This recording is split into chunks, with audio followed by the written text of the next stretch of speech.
Okay, section 9.3. There's three things you're going to do. You're going to be finding two measures of variation. One is this coefficient of determination, which is just r squared. Okay, so you guys have found the correlation coefficient, r. If they just give you r, just square it. You get the coefficient of determination. Okay, the other thing will be this standard error of estimate.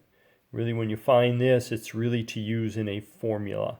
Okay, now the r squared you can find using linreg, right? Go stat, calculate linreg. Okay.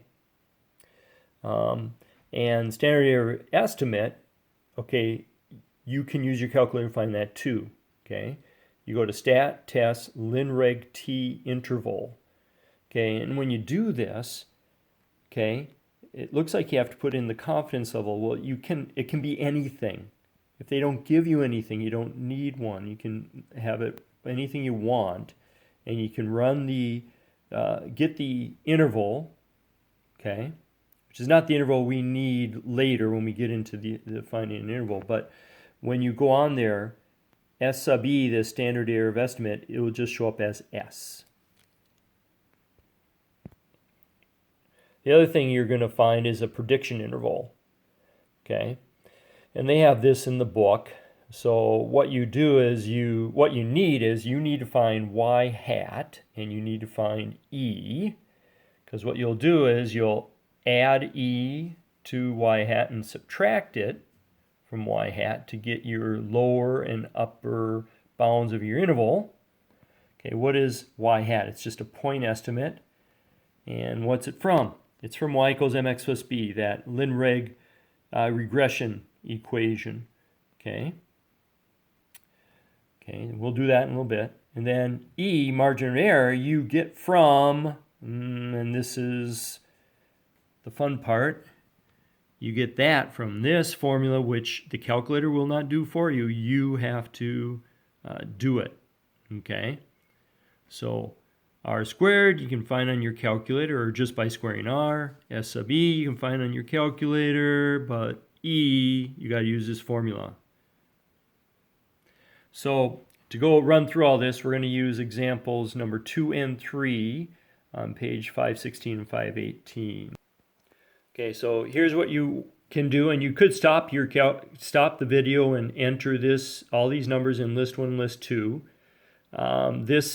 They've been using these numbers all the way through chapter 9. This is gross domestic product in trillions of dollars, and this is CO2 emissions in millions of metric tons, and they're looking for some correlation between how much money a country makes and has in the pollution, CO2 emissions. Now, after you've entered that data, you can go to linreg and find r squared directly. Okay, so what is this r squared coefficient of determination? What does it tell us? Okay, here's how they predict it. They say, okay, 0.78, 78% of the variation or differences in carbon dioxide emissions can be explained by the variation in gross domestic product. Okay, now if you take 100 minus 78, you get 22. That's 22%. At 20%, 2% of the variation, we don't know why that is. Next, we're going to find that prediction interval. Okay, to do that, we're going to put the data on the calculator. Well, I've already done that. You might have already done that. Okay, find the numbers we need, okay, which is for that formula. Find the prediction interval by adding and subtracting the margin of error from the point estimate, and then we'll interpret the interval. And so here's basically, in a nutshell, the question. Find a 95% prediction interval when the gross domestic product is $3.5 trillion. Okay, so here's everything we need. Okay, you might go, oh my word, but a lot of that the calculator can find for us. Okay, first, we'll see how you find y hat. Well, you get it by plugging in, okay, 3.5 trillion in for x into the equation you would get off linreg, right?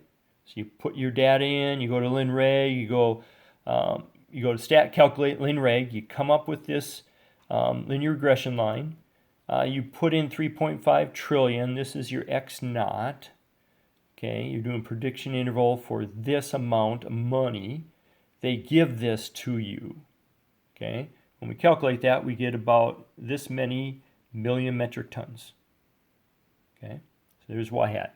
Next, you need critical value, right? T sub C. Okay, you go to inverse T. Area, it's 95% confidence level, right? Don't put in 95.95. This is a two-tail situation. Okay, so I take the 0.05, cut it in half, put in 0.025. Degrees of freedom, you subtract 2 from n, you get 8. You get this, but you always use a positive t. Okay, third, n equals 10. That's just how many, okay, numbers you have. Okay, fourth, x bar, mean, sum of your x's is sum of your x squareds. All three of these numbers you can get off linear regression, where you find your linear regression line. Okay, next, standard error of estimate. Okay, it's about 138.255. Then reg t interval, right? Remember, your confidence level can be anything. And lastly, the x naught, 3.5, right? That's given to you. Okay, now how does the formula work? So I've scribbled all over my book. Here's the formula. Now, you have to make sure, one thing I notice is they always round, if the numbers go more than 3 decimal places, they round to 3 decimal places. You have to use fractions, please. Please use fractions. And then here, look at where the parentheses are. Okay? If anything is messed up in here, you obviously will get the wrong answer. So you got to make sure everything's put in exactly as it needs to. Now, they come up with E, the margin of error, being about 350, 349.424. Okay? So what they do is they take that y hat, right, that point estimate, and they add and subtract this. Okay, so they subtract it, they add it, there's their interval right there. So what is their interpretation? They say you can be 95% confident that when the gross domestic product is 3.5 trillion, the carbon dioxide emissions will be between that and that many million metric tons.